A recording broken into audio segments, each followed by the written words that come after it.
Everyone's heard about Black Bear Pass. It's the trail that tests every driver's nerve. But what if I told you there's another road in the San Juan that feels just close enough to make your palms sweat?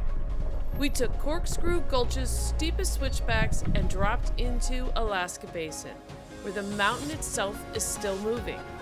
By the end of this drive, you'll never look at these slopes the same way again.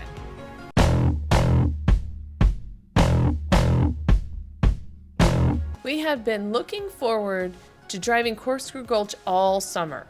Those red switchbacks are legendary. But this is not exactly how we imagined starting out.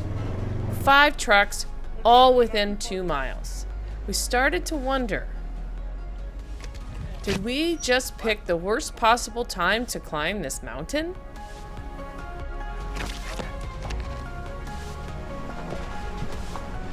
And just like that, it was worth it. The trees thin out, the road crests, and suddenly you're looking out over the edge of the Silverton Caldera. We're going over a caldera into a rim of over the Silverton Caldera into the I don't know what caldera we're going to.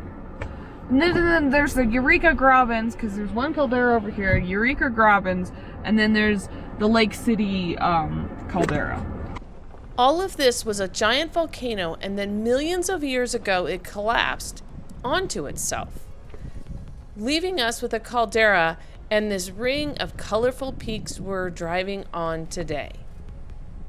And we are at 11,400 feet.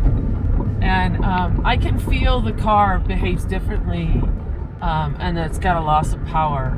It's the turbo lag that I had. You can really feel it jerk every once in a while. It's not smooth, that's for sure, going up like it is at lower elevations on the same. I mean, we're at a 9, 10, 12% uphill grade, so we're going up. But when I do this at a lower elevation, it doesn't feel like this. Yeah, she was like, there's something wrong with the throttle, and I'm like, I think I know what it is, and I pull out my phone, and she's like, well, the gap tool's not plugged in, and I'm like, no, we're at 10,000 feet. Yeah, and now we're at 11, we'll go over 12. On the switchbacks, right below the crest,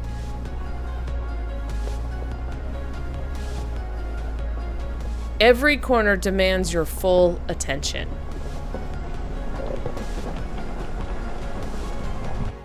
Soon we had made it to the top, and what a view it was.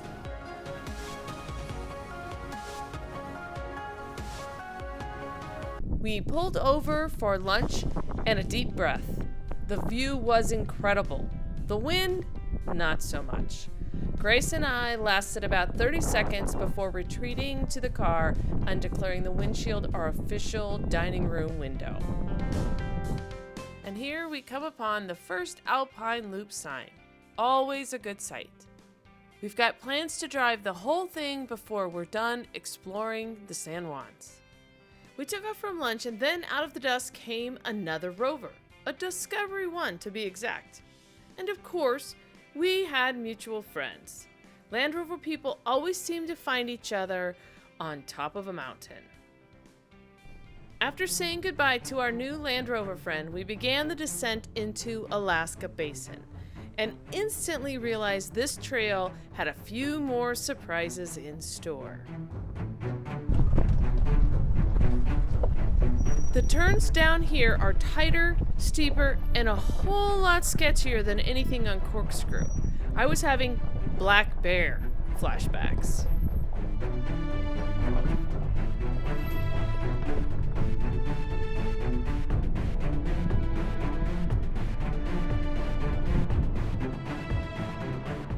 Grace hopped out to spot me through each one, calm as ever.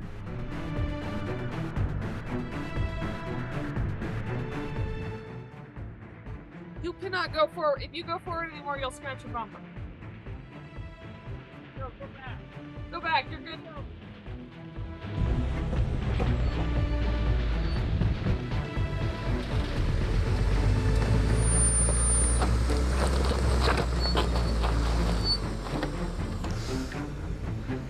You got like a lot of feet. Okay. I'm at a 21-degree angle.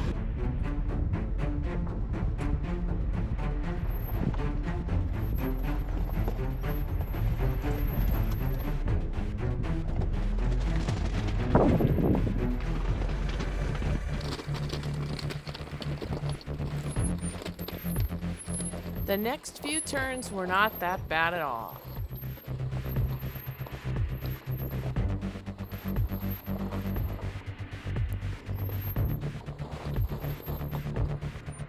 The road leveled out and opened into Alaska Basin, one of the strangest and most beautiful places in the San Juans. We're in Alaska Basin, and maybe it's because there's still snow. They call it Alaska Basin. The road was pretty intense, and we are at 12,431 feet. I'd like to go down a couple thousand feet, but I do not want to drive down this road anymore. Yeah. It's too scary, and we're alone. So I think we're going to camp here for tonight, and go to bed early, and get up early. So we're at the Acapulco Mine. Yeah. There was a really fat marmot here. Yeah. Our only visitors were the marmots that we heard chirping in the background. Good night? Night. We are here. We are camped at the Acapulco Mine, and we are getting ready to head out. The coolest place, I mean, not only were we completely alone last night, we had all these rocks, and I'm going to let Grace tell you a little bit about the rocks.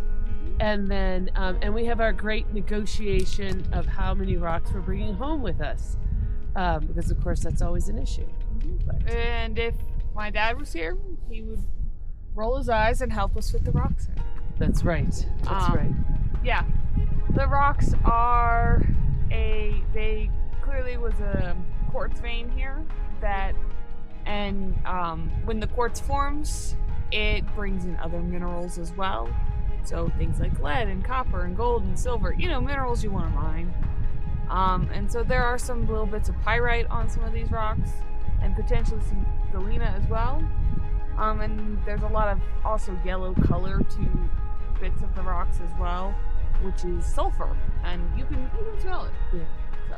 And the San Juans are known for their sulfur and their rock slides because of the sulfuric acid that's just below the surface. It attaches to the water and it slides down. And it creates a clay mud mess. Yeah. And then you get all this hard solid rock on top of it, and it just slides. Just goes. All right, so in Alaska Basin, where we're camped the other night, there's quite a few visible earth flows from there, but we're zooming over here to this earth flow because it's a much better example of how it works all throughout the San Juan Mountains, because the volcanoes that were here were so high in sulfur that sulfuric acid is common all over the San Juans, and so earth flows like this are common. They're just a lot older in the other places where we've been, where this is a young earth flow that you can see and see how it works. So we zoom over here to explain earth flows, but then we're going to go back to Alaska Basin and show you some of the rocks and the sulfur that is present all throughout the San Juan Mountains. The reason why we have this earth flow here is due to the volcanoes in the area, and there are many earth flows like this around the San Juans. One of the volcanic eruptions that happened in this area was high in sulfur. And one of the things about sulfur is it does not like to just be sulfur. It likes to be sulfur combined with other things. So it was kind of just chilling on the surface, trying to combine with other things as much as possible, and more volcanic eruptions happened, covered up that layer of sulfur. And then you get caldera collapses and cracks in these layers, and that allows water to seep in. And sulfur really likes the water, combines with water, creates sulfuric acid, which then kind of eats everything and makes it this slippery, slidey, clay-like mud. And you get all of this weight of all of these other rocks on top of it, and they just kind of want to slide down the hill because gravity. It's hard to fight gravity, so it just kind of slides down the hill. Here we are back at Alaska Basin. Let me show you some of the earth flows. The first one is right here in front of our campsite. You can see the little shelf. Then we pan across the valley, and there are multiple earth flows as we go around the valley. You can see here where 2 earth flows have flowed down the side of this mountain.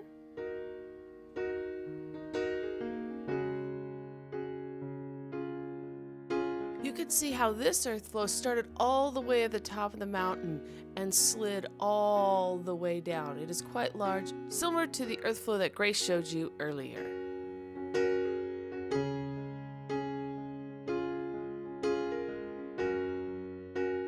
Here you can see one more small little earth flow.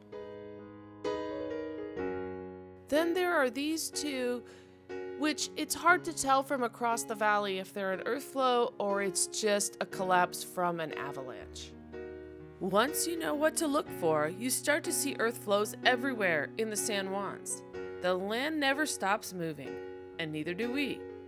Next week, we trade geology for history, exploring California Gulch, the towering Frisco Mill, and climbing one of Colorado's most iconic roads, Engineer Pass.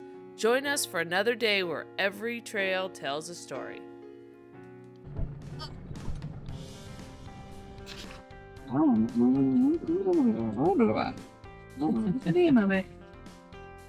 I forgot. Okay, so this is our leave behind pile, and this is our pile that is coming with us. So we decreased it, James, you hear this? By over 50%. Should be proud of us.